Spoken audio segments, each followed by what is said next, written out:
우리 옆에 사람들과 인사합니다. 생명수로 충만합시다. 생명수로 충만해야 되는 이유는요, 충만하지 않으면 우리가 드러납니다. 저 속에 있는 돌멩이가 드러나요.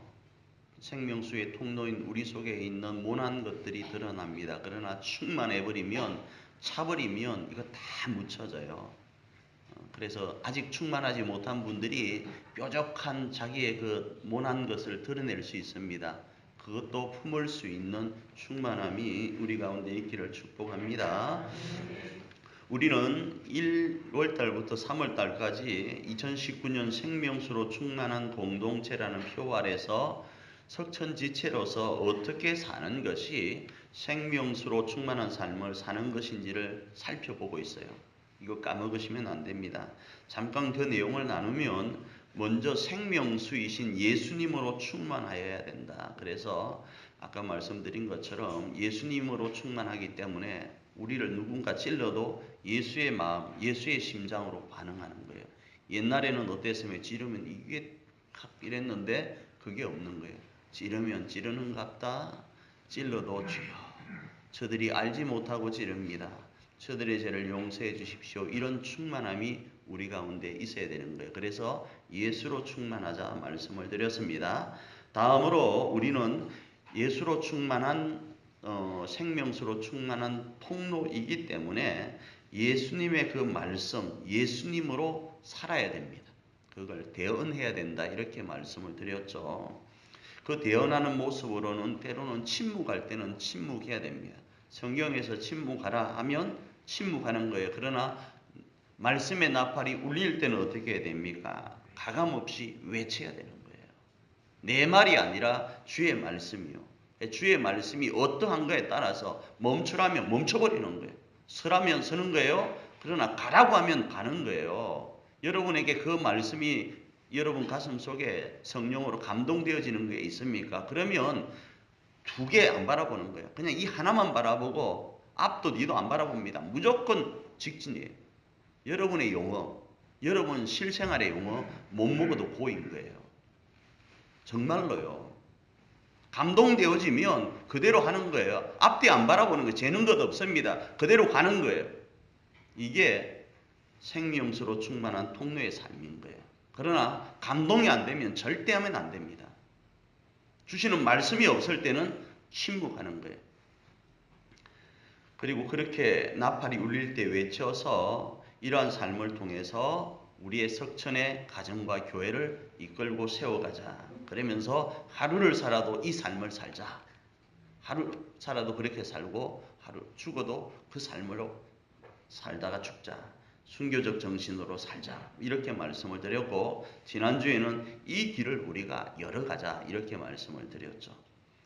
오늘은 이러한 사명의 길 생명수 통로로서 강좌편의 석천의 가정공동체와 강우편의 석천의 교회공동체 가족들이 달마다 12가지 열매를 맺고 잎사귀조차 약재료가 되기 위해서 우리가 그 삶을 살아가고 있는데 이 삶을 저는 거룩한 예배라고 말씀을 드렸죠. 예배예요. 이 예배의 감격을 우리 석천의 가족들이 누리기를 소망하면서 말씀을 좀 나눠보기를 원합니다. 할렐루야. 얼마 전 제가 이렇게 이 예배를 두 가지로 정의를 했습니다. 두 가지 방향이 있는데 하나는 경배와 찬양의 예배. 그래서 영어로 뭐라고요? worship이라고 말씀을 드렸죠.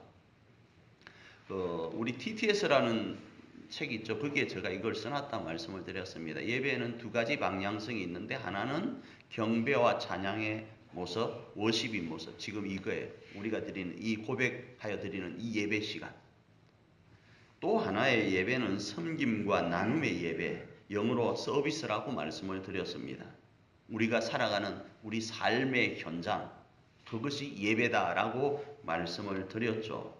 그런데 이러한 두 가지 방향의 예배 모두 뭘 요구하는가 하면 육체적으로 우아함과 고상함보다는 번거롭고 수고스럽습니다. 또한 황금 같은 시간과 물질을 요구하고 손해를 봐야 되는 거예요. 어떤 미용실 원장님이 이런 말씀을 합니다. 제가 어떤 미용실을 할 때는 옆에 있는 헤어볼링을 이야기하는 거예요. 그러나 그걸 이야기하면 안 되어서 어떤 미용실 원장님 그럽니다. 어떤 미용실 원장님이 이런 말씀을 합니다. 저녁에 미용 일을 끝내고 집으로 가잖아요. 그러면 한 8시 반 정도 마치고 간답니다. 그러면 집에 가면 남편이 9시 정도 되었는데 그렇게 이야기합니다. 함께 밥을 먹으려고 기다리고 있었다 그래요. 저녁을. 남편도 회사 일을 마치고 와서 아내인 그 미용 원장님이 퇴근해서 9시 정도 오면 같이 밥을 먹으려고 기다리고 있다라는 거예요. 그런데 이 원장님은 화가 난답니다. 왜 화가 나는지 여러분 남자분들은 모르는데 여자분들은 안 돼요. 남편이 함께 저녁을 먹기 위해서 기다렸다. 너무 멋있잖아요. 그죠? 그런데 원장님은 화가 나는데 왜 그런가? 밥 차려 먹기 귀찮아서 자기가 올 때까지 기다리고 있는 걸로 이해가 된대요. 그래서 화가 나는 거예요. 그래서 정말로 같이 먹고 싶어서 기다렸다면, 사랑해서 기다렸다면 차려놓고 기다려야 되는 거예요. 요리를 해놓고 기다려야 되는데 TV 보면서 따로 누워있다가 말로는 기다렸어. 당신하고 같이 밥 먹으려고 그랬다라는 거예요. 그래서 피곤한 그 몸을 이끌고 퇴근해서 음식을 준비하고 밥을 차려서 먹고 나서 설거지는 누가 하는가? 또 자기가 해야 된대요. 그래서 당신하고 같이 밥 먹으려고 기다렸어. 이 말이 화가 확 난대요. 아니, 자기가 저한테 머리를 자르는데 이야기를 합디다. 어느 미용실 원장님이. 그러면서도 그 일을 한답니다. 참 좀 거시기 하죠. 남자들도 마찬가지입니다. 사회생활 가운데 일어나는 일련의 일들은 인간의 피를 마르게 합니다. 하루에도 12번 더럽고 치사해서 때리치우고 싶다. 그래서 그만두겠다라는 말이 목구멍을 넘어서 요즘은 혓바닥까지 올라와 있답니다. 그런데 그렇게 하고 집에 와요. 오면 아내가 여보 설거지 좀 해주면 안 돼 그래요. 여자들 입장에는 당연한, 남자들 입장에는 화가 날 수 있고 좀 그래요. 저희 입장입니다. 여러분 입장이 아니고 저희 입장이라고 할게요. 쓰레기 좀 버려주면 안 돼 그래요. 문을 딱 열고 오자마자 아직 신발 안 벗었지? 쓰레기하고 재활용 좀 갖다 버려주면 안 돼 그렇게 해요. 분리수거 좀 하면 안 돼 그래요.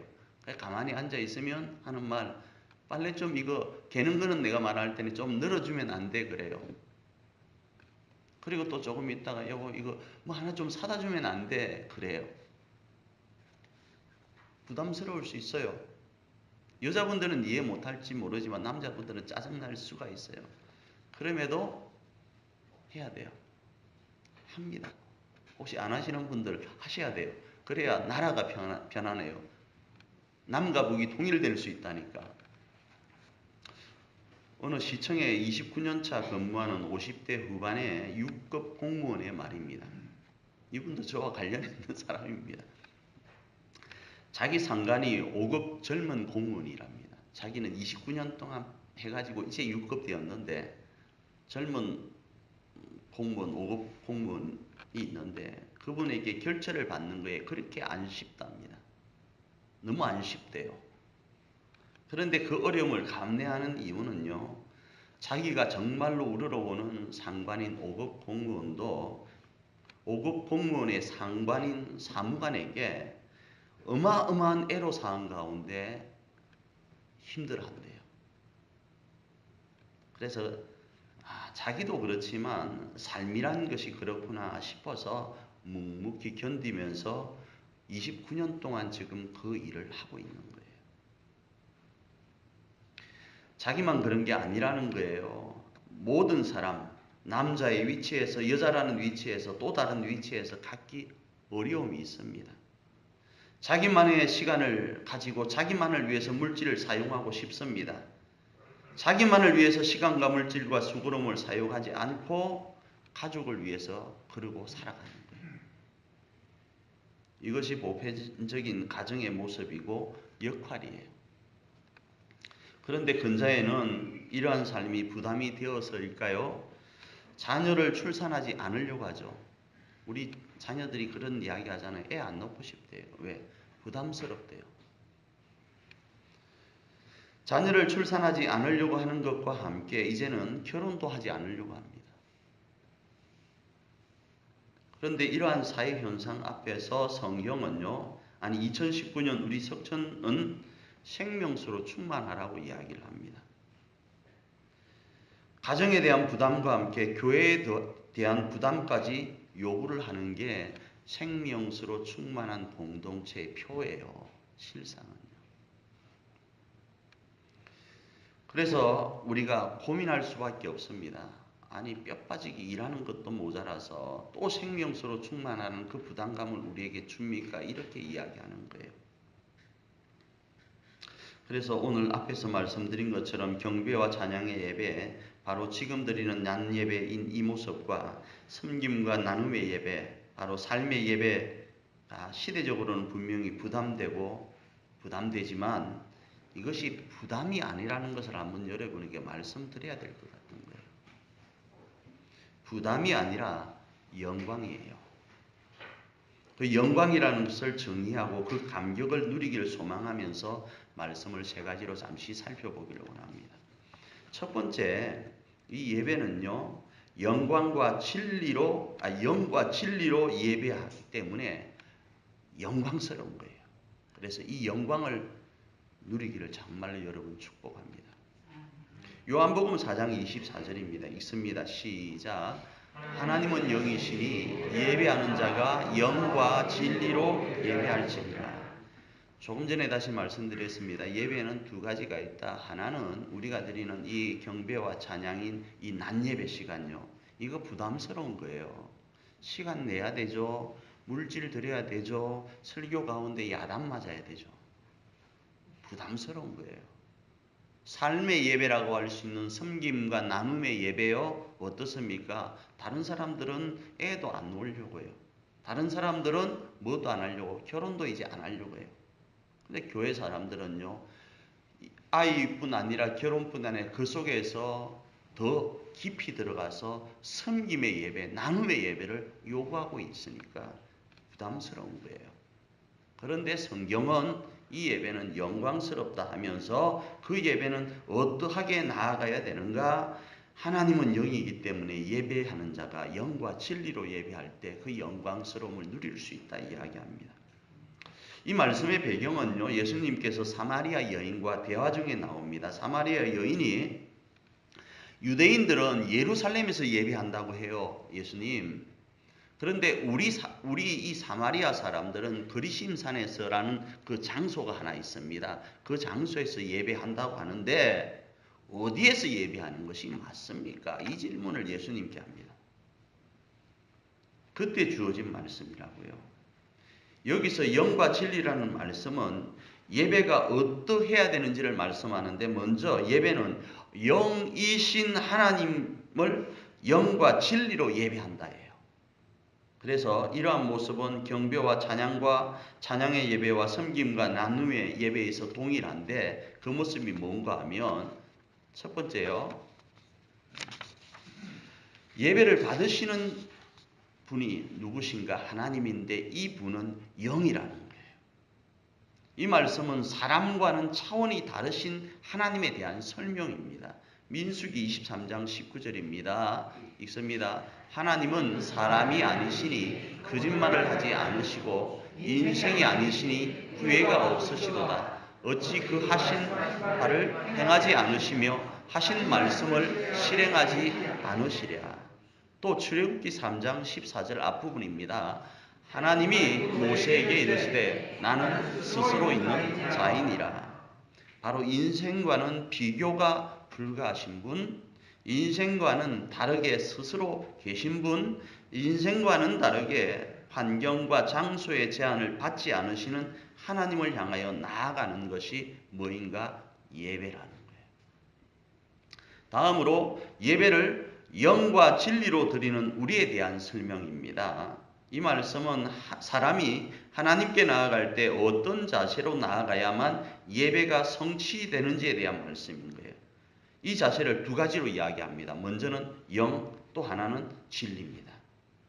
영에 대한 부분입니다. 예배가 예배로서의 영광이 가득하기 위해서는 영이신 하나님 앞에 우리도 영으로 나아가야만 하나님이 받으십니다. 만일에 여러분이 예배의 이 영광, 이 감격을 경험하기를 원한다면 이거 손해나는 일인데, 이거 부담스러운 일인데, 이거 시간 까지는 일인데 라고가 아니라 영광스러운 그 감격을 여러분 것으로 맞이하기 위해서는 영이신 하나님께 나아가야 되고 영으로 예배해야 됩니다. 인간으로 정의된 우리의 모습이 아니라 이 영이라는 말은 하나님의 자녀로 정의된 모습으로 나아가야 되는 거예요. 그래서 베드로후서에서 하나님은 우리가 신의 성품에 참여하는 자가 되길 원합니다. 베드로후서 1장 4절입니다. 읽습니다. 이로써 그 보배롭고 지극히 큰 약속을 우리에게 주사 그 약속으로 말미암아 너희로 정욕을 위하여 세상에서 썩어질 것을 피하여 신의 성품에 참여하는 자가 되게 하려 하셨으니. 여기서 그 보배롭고 지극히 큰 약속을 영어에서 이렇게 이야기합니다. 그가 우리에게 무엇을 주셨는데 그의 매우 위대하고 매우 귀중하고 값지고 고귀한 것을 약속으로 주셨다. 이렇게 이야기를 해요. 그게 뭔가 하면 하나님의 자녀의 권세예요. 저는 우리 사모님이 계시지만 솔직히 말씀드려서 저희 장인어른 찾아뵙는 거 부담스러워요. 할 말이 없어요. 그냥 둘이 앉아있으면 멋쩍어요. 그게 저 솔직한 마음이에요. 오늘 저희 처남이 안 나왔으니까 이 말을 합니다. 근데 저희 사모는 안 그래요. 분명히 제가 이렇게 약속을 했습니다. 추석날은 우리 시가 쪽끼리 모이고 설날은 처갓집에 가자 이렇게 이야기했습니다. 여러분 보편적으로 반대잖아요. 그죠? 근데 우리는 그렇게 했습니다. 그리고 설날에 갔다 왔어요. 갔다 오면서 이번만큼은 2020년에는 설날 안 갔으면 좋겠다 그랬어요. 그리고 다 합의를 봤습니다. 그런데 저분은 또 가세요. 왜? 자기 아버지 집이니까 부담이 없어요. 불편함이 없어요. 근데 저는 부담스러워 죽겠다고요. 때로는요. 가면 할 말이 없어요. 왜? 부딪혀야 될 일들이 있거든요. 우리 저희 장인 어른의 모습이 저와 이게 부딪히는 부분이 많아요. 그런데 저희 사모님은 자기 아버지니까. 여기서 그 말을 하는 거예요. 하나님은 영이시기에 우리도 뭘로 나아가야 되는가? 영으로 나아가는데 그 영이라는 단어가 하나님의 자녀라는 단어예요. 부담이 없는 거예요. 사위는 부담이 있다고요. 자식으로 나아가면 부담이 없어요. 그분이 그나마 제가 찾아갈 수 있는 것은 저를 사위이지만 자식으로 여겨주기 때문에 약간의 부담이 있지만 가는 거죠. 그러나 완전한 자녀는 부담이 없는 거예요. 지금 영어로 예배하라라는 말씀은 이 말인 거예요. 그럴 때 그 예배의 영광은 누구도 앗아갈 수 없는 거예요. 저희 사모에게 한 번씩 기분 좋게 하려고 하는 게 있습니다. 얼마 되지 않는 돈을 주면서 부모님 드려 이러면 엄청 좋아해요. 그냥 그렇게 여러분 이해해 보시면 예배가 어떤 건지 이해할 수 있을 거예요. 그래서 예수님은 우리를 향하여서 시편 82편 6절의 말씀을 인용하면서 이렇게 말씀합니다. 요한복음 10장 34절입니다. 읽습니다. 예수께서 이르시되 너희 율법에 기록된 바 내가 너희를 신이라 하였노라 하지 아니하였느냐. 정리하면 이런 겁니다. 우리가 하나님의 자녀로서 아버지신 하나님께 나아가는 것이 하나님이 받으시는 예배라는 거예요. 바로 인간적인 우리의 모습이 아니라 하나님의 자녀라는 신분으로 나아가는 것. 그건요. 그래서 대관식과 똑같은 거예요. 우리가 하나님께 한번 나아갈 때마다 이 예배는요. 하나님이 천군천사를 대동해서 우리로 하나님의 자녀로서 입골하는 그 모습과 같은 거예요. 영이신 하나님 앞에 영으로 나아가는 거예요. 하나님의 자녀의 권세를 가지고 나아가는 거예요. 그래서 예수님이 우리를 뭐라고 하는가 하면 너희도 신이라고 하는 거예요. 신이라 이 말이에요. 조금 부연 설명을 하면 사람들이 바리새인부터 유대인들이 예수님께 네가 어떻게 하나님의 아들이라고 그렇게 할 수 있어? 라고 하고 삿대질을 합니다. 야야, 율법책에 다시 말하면 시편 82편 6절에 보면 너희 사람들을 신이라고 하지 않았냐? 너희들도 신이야. 그런데 내가 하나님의 아들이라고 하는 게 무슨 문제가 돼? 이야기를 하는 거예요. 그러면서 언급된 말이라고요. 우리가 하나님이다 이 말을 이야기하려고 하는 것이 아니라 하나님의 자녀라는 거예요. 하나님이 우리를 자녀 삼으신 존재라고 이야기를 하려고 하는 거예요. 여러분은 하나님의 자녀라고요. 그래서 하나님 앞에 이 예배를 하나님의 자녀의 권세를 가지고 나와서 예배하는 거예요. 그래서 이건 영광스러운 거예요. 그런데 우리는 이런 고민이 있을 수 있습니다. 정말로 그러하다면 이 대관식 같은 이 모습에 우리가 진짜 자격이 있는가? 이 생각을 해요. 왜 자꾸자꾸 나를 바라보니까요. 정말 우리가 하나님을 닮아서 하나님의 자녀인 신일까? 정말 우리가 하나님의 자녀일까? 내 모습은 이렇게 어제나 오늘 변함없이 죄 가운데 있고 반복적인 내가 어제 그렇게 안 하려고 했던 것 또 하고 왔는데 하나님이 정말 계시면 내가 정말 고개도 못 들 것 같은데 내가 어떻게 하나님 앞에 이 모습으로 나아가지라는 그게 있어요. 저는 모르지만 하나님은 여러분의 속사정을 다 알잖아요. 하나님은 여러분은 모르지만 저의 이 속사정, 더럽고 추악한 모습을 아시거든요. 그런데 그 모습으로 어떻게 하나님께 나아가냐고요. 영이신 하나님 앞에. 그래서 뭐가 필요한가 하면 바로 진리라는 게 필요해요. 영과 진리로 예배한다 이 말은 하나님의 자녀로 나아가는데 진리이신 무언가를 통해서 나아가는 거예요. 그 진리가 뭔가 하면 잘 아시죠? 누구실까요? 예수님인 거예요. 예수님께서 자신을 이렇게 소개합니다. 요한복음 14장 6절입니다. 읽습니다. 예수께서 이르시되 내가 곧 길이요 진리요 생명이니 나로 맘지 않고는 아버지께로 올 자가 없느니라. 그렇습니다. 결단코 우리의 공로가 아니라는 거예요. 이런 말이 있죠. 언감생심. 제가 이걸 말로만 배워가지고 언감생신 줄 알고 이러면 안 되겠다 싶어서 또 네이버에 쳤죠. 그래서 글로 배우고 왔습니다. 언감생심. 이 말은 이런 겁니다. 어찌 감히 내가 그런 마음을 먹을 수 있을까? 이런 뜻이에요.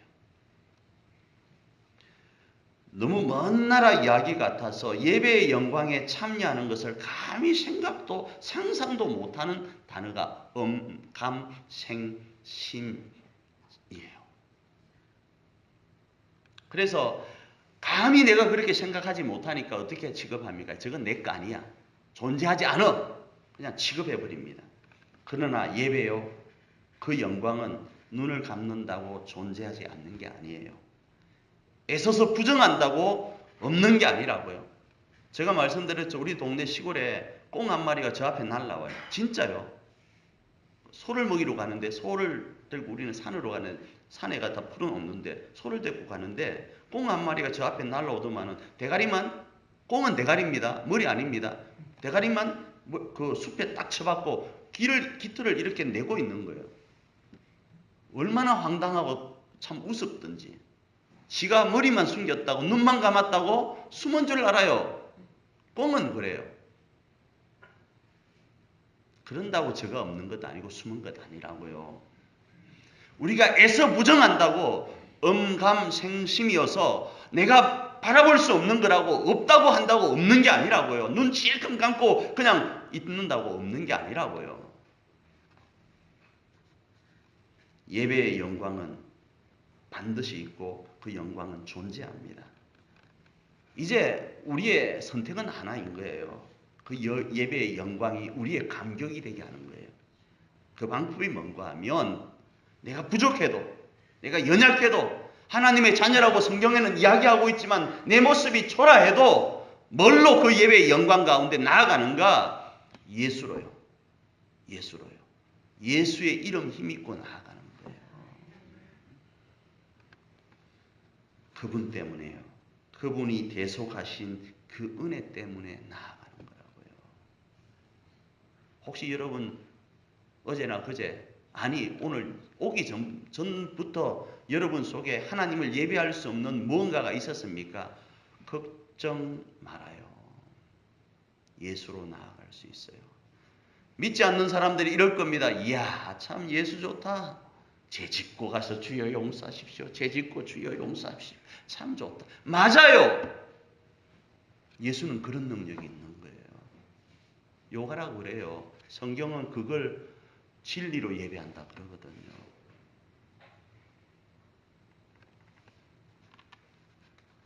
바로 이 영광의 예배 감격을 누리는 우리 가족들이 되기를 축복합니다. 둘째로는 풍성한 결실의 영광을 누리기를 축복하는데 요한복음 15장 4절입니다. 읽습니다. 내 안에 거하라 나도 너희 안에 거하리라. 가지가 포도나무에 붙어있지 아니하면 스스로 열매를 맺을 수 없음같이 너희도 내 안에 있지 않으면 그리하리라. 앞에서 말씀드린 예배가 실현되면 반드시 예배로 인한 결실이 따라와요. 영이신 하나님 앞에 우리가 영과 진리로 하나님 앞에 나아가서 예배하고 나면요, 그 예배의 감격뿐 아니라 예배의 결실이 따라오게 되어 있어요. 그리고 그 결실은 다양하고 풍성합니다. 분명히 세상의 계산기로는 이 예배는 수고로움이고 손해보는 겁니다. 시간적으로 낭비입니다. 그러나 이것이 예배로 하나님께 나아가면요, 거룩한 낭비가 되는 거예요. 맞습니다. 세상의 계산기로 두드리면 낭비예요. 낭비인데 거룩한 낭비라고요. 지금 이 시간 경배와 찬양의 이 예배 시간이 그러한 거예요. 이 한 시간을 드리기 위해서 여자분들은 몇 시간을 투자했습니까? 발라야 되잖아요. 그 시간도 다 예배 안에 포함돼요. 이 한 시간만이 아니라 하나님은 이미 다니엘의 말씀 보면 겸비할 때부터 기도를 들으셨다 그러거든요. 여러분 아침에 일어나서 세수하고 눈곱 떼면서 예배에 참여하려고 하는 그 순간부터 이번 한 주간 일을 애써서 하면서 내가 그래 예배하러 가야지 하는 그것부터 하나님은 이미 받으셨다고요. 예배 시간이었다고요. 그것이 우리 계산으로는 낭비이지만 하나님 앞에서는 거룩한 낭비라고요. 아울러 섬김과 나눔의 예배인 우리의 삶에서도 하나님의 생명수 통로로 행하여졌던 모든 삶도 마찬가지라고요. 옛날에는 내가 말이야 생명수 충만한 공동체라는 표가 없기 전에는 말이야 내가 말이야 석천의 사람으로 살기로 결단하기 전에는 말이야 내가 그리스도인이 되기 전에는 말이야 그냥 설거지도 안 해서 예를 들었어요. 내가 밤늦게 같이 퇴근하고 나서 밥상도 안 차려줬어. 화만 냈어. 그런데 생명수로 충만한 공동체로서의 삶, 그리스도인의 삶, 석천의 삶으로 살기로 결단한 순간부터 다는 못하지만 그래도 간혹 설거지도 하고 간혹 빨래도 해주고 간혹 재활용도 분리수거 해주고 심부름도 해주고 간혹 밥도 차려주는 것 그게 손해가 아니라 옛날에는 손해였고 옛날에는 자존심 상하고 옛날에는 화가 나는 일이었지만 이제는 그게 예배라고요. 그 예배에는 어떤 일이 일어나는가? 거룩한 낭비고 손해이고 바보 같은 짓이지만 하나님 앞에 풍성한 결실과 풍성한 다양한 것들로 채워지는 것이 있는 거예요. 세상의 계산기는 다시 말씀드리면 손해입니다. 바보 같은 짓이에요. 그래서 교회 옮기면 돼요. 손해나는 일 안 하기 위해서. 가족 그냥 해체해버리면 됩니다. 원가족을 해체해버리면 됩니다. 꼭 그렇게 손해보면서 교회 다녀야 되는가? 꼭 그렇게 마음 졸이고 가슴 졸이고 아파하면서 가정을 유지해야 되는가? 합리적인 계산기, 세상의 계산기로 딱 두드리면 정답 나옵니다. 뭐라고요? 손해 12번 계산을 해보십시오. 세상의 계산기는 손해라고 나옵니다. 그런데 성경은요. 그것이 하나님 앞에서 행해지는 예배라면 거룩한 손해이기 때문에 거룩한 낭비이기 때문에 그렇게 하면 뭐가 일어난다고요? 하나님 안에서 다양하고 풍성한 결실이 주어진다고 말씀하는 거예요. 왜요? 그 예배는 하나님 안에 거하는 시간이기 때문에 그래요. 하나님 안에 거하면 어떻는가? 이 말씀이잖아요. 요한복음 15장에서 하나님 안에 거하면 풍성한 결실을 맺을 수 있다고 말하기 때문에 그런 거예요. 왜요? 하나님 안에는 무한함이 있기 때문입니다. 요한복음 14장 2절 앞부분입니다. 읽습니다. 내 아버지 집에 거할 것이 많도다. 그렇지 않으면 너에게 일렀으리라. 하나님 아버지 집에는요, 거할 곳이 많아요. 거할 곳이 많다라는 것은 먹을 것도 많고 입을 것도 많고 다양한 것들이 많다라는 거예요. 그 하나님 나라에는 뭐가 어떻다고요? 보석들이 다 보도블럭이래요. 보도블럭이 보석들로 치장되어 있대요. 그게 와 하늘나라 가니까 사람들 그 입신해서 하늘나라 갔다 온 사람들이 그런 이야기를 합니다. 야 보도블럭이 다 그 길이 다 보석이 돼. 그 보석 그렇게 이야기하려고 하는 게 아니에요. 풍성함이 가득하다고 이야기하려고 하는 거예요. 거기에 가니까 사파이어로 뭐 치장이 돼 있대. 사파이어 이야기하려고 하는 게 아니에요. 그곳에는 풍성함으로 가득하다고 이야기를 하려고 하는 거예요. 그 풍성함을 하나님 안에 거하면 그것이 누구 것인가? 우리 것이라고 이야기를 하려고 한다고요.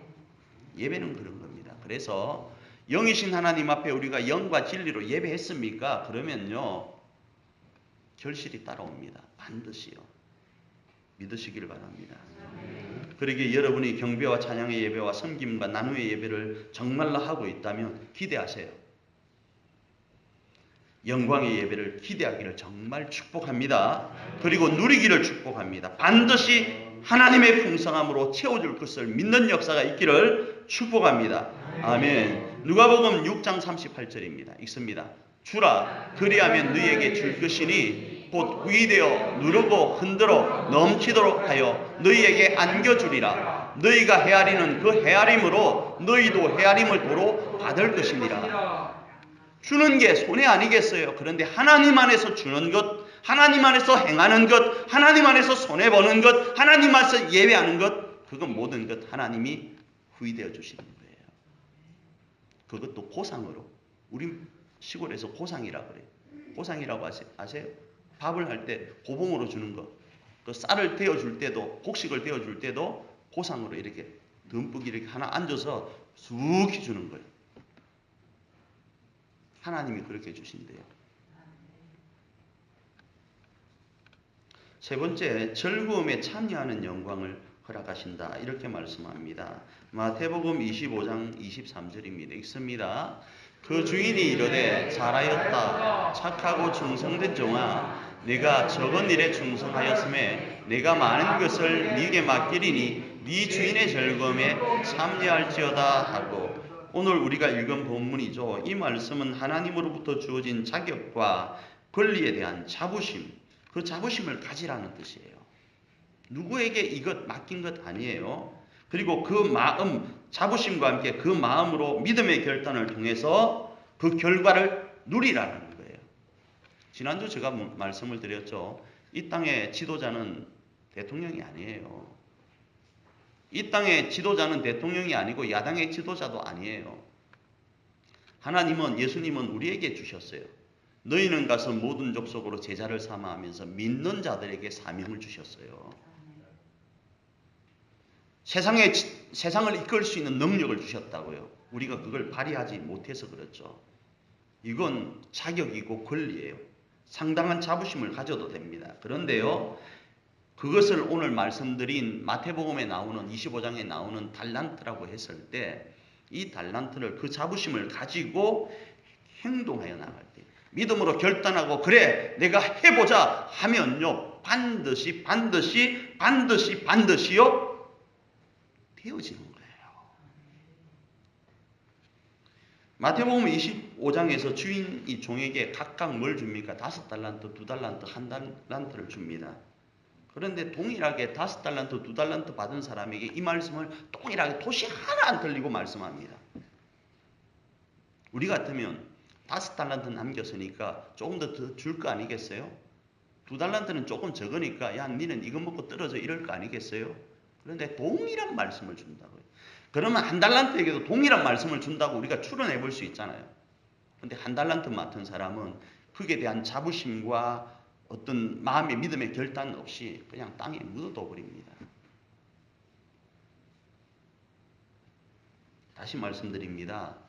주어진 것 하나님은 달란트를 주실 때 감당할 수 있으니까 주신 거예요. 또 그 감당을 해야만이 하나님의 나라가 어떤 한 부분에서 이루어지기 때문에 그걸 나에게 맡긴 거예요. 여러분 저희 사모하고 한번 살아보실래요? 예? 저 아니면 감당이 안 돼요. 저도 마찬가지예요. 여러분 저하고 한번 살아보실래요? 아, 목사님이시니까 너무 뭐 부러운 것 같죠. 천만의 공덕입니다. 저희 사모 아니면 저 감당 안 돼요. 저와 저희 사모가 있어야만 세계가 돌아간다니까요. 지구가 돌아간다니까요. 저하고 저희 사모만이 유일하게 생산해낼 수 있는 게 있어요. 그게 우리 애들이에요. 저와 사모 밑에서만이 유일하게 영지, 해지, 성은이가 태어날 수 있어요. 안 그래요? 이건 누구도 감당할 수 없는 영역이라고요. 저 세 명이 없으면 지구 망합니다. 저는 그렇게 믿어요. 할렐루야. 안 그러겠어요? 그게 한 달란트인지 두 달란트인지 다섯 달란트인지 모릅니다. 모르지만 하나님은 나에게 그걸 맡기신 거예요. 지구를 지키기 위해서. 감당할 수 있으니까 맡겼다라는 거예요. 그래서 감당할 수 있으니까 우리는 뭐만 하면 되는가? 충성만을 구하면 돼요. 고린도전서 4장 2절입니다. 읽습니다.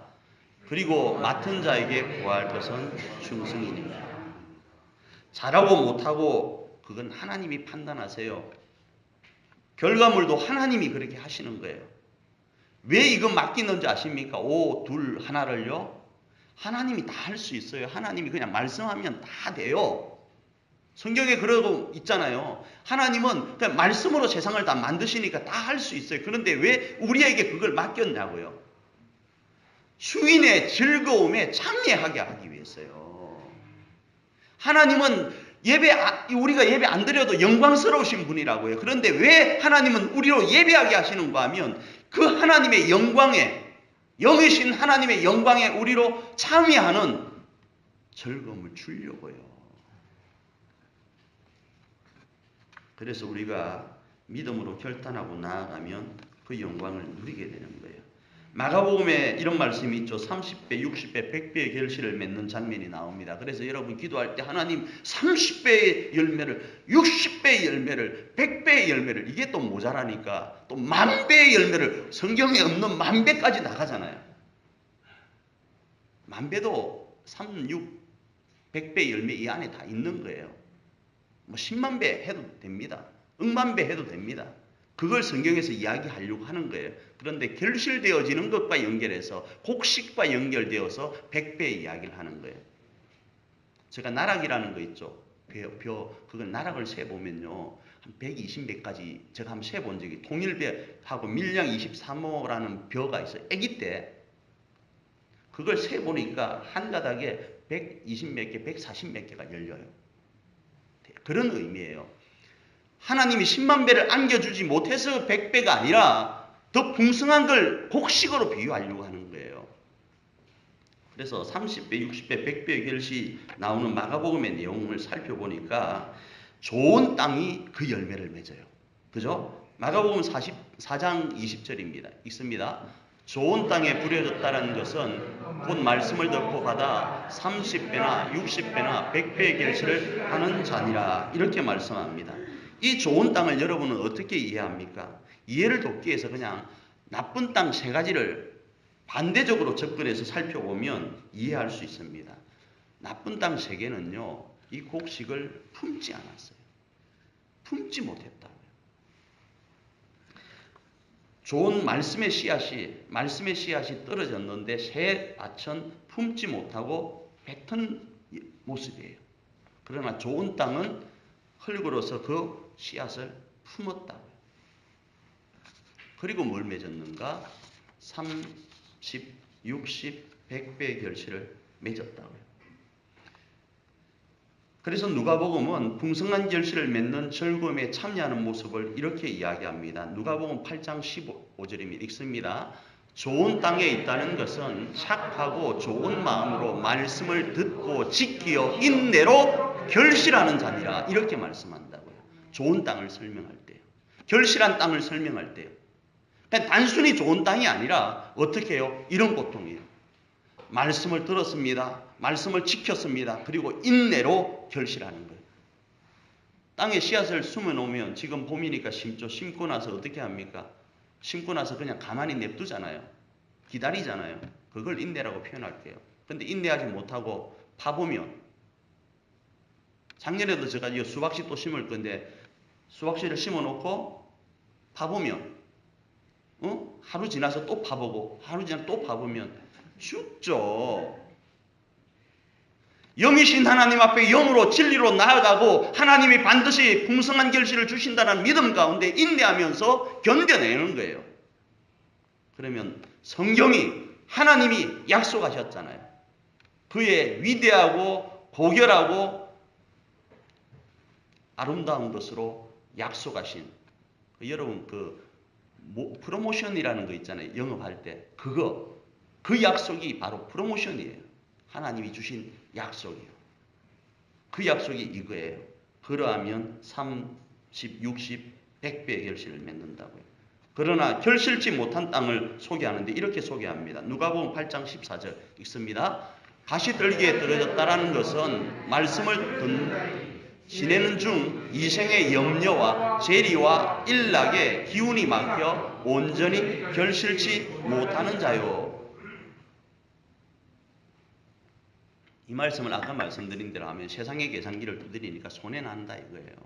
그래서 이거 이렇게 하면 안 되는데 이러는 거예요.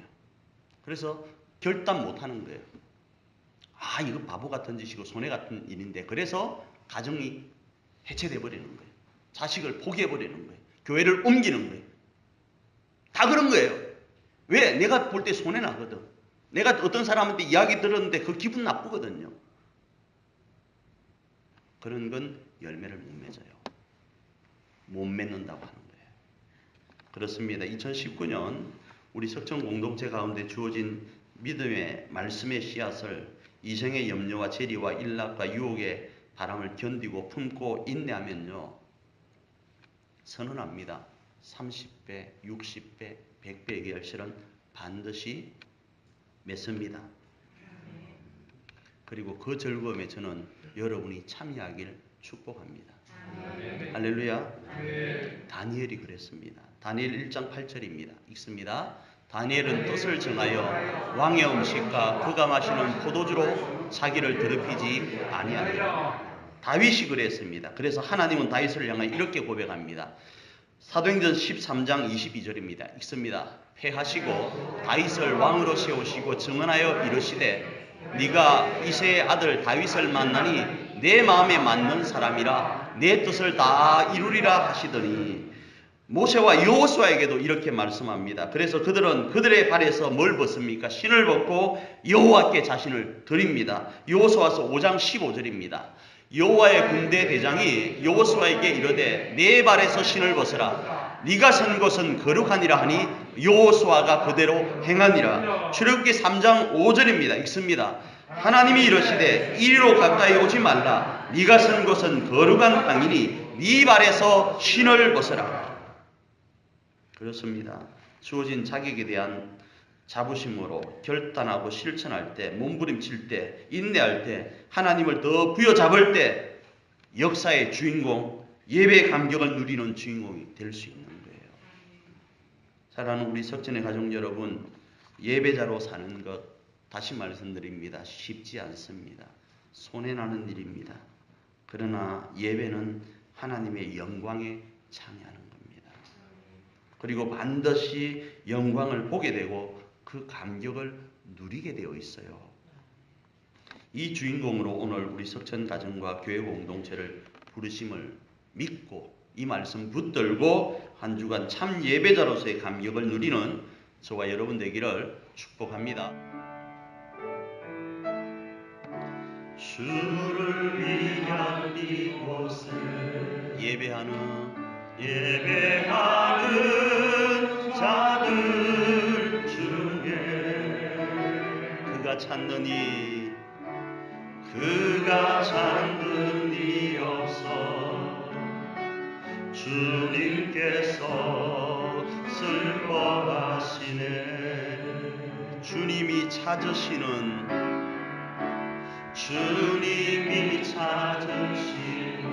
그 한 사람 그 예배자 내가 그 사람 되길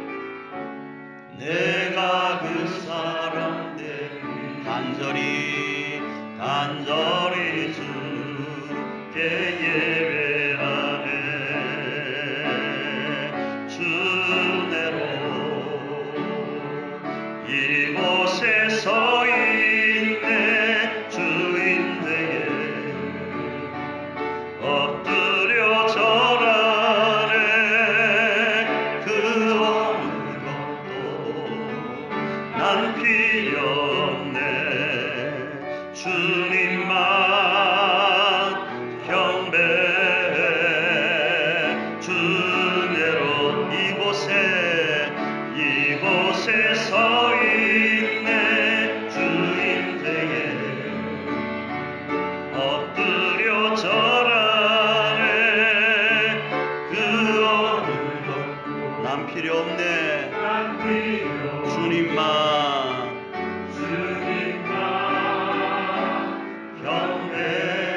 우리 반주에 맞춰서 한번 기도하며 나가기를 원합니다.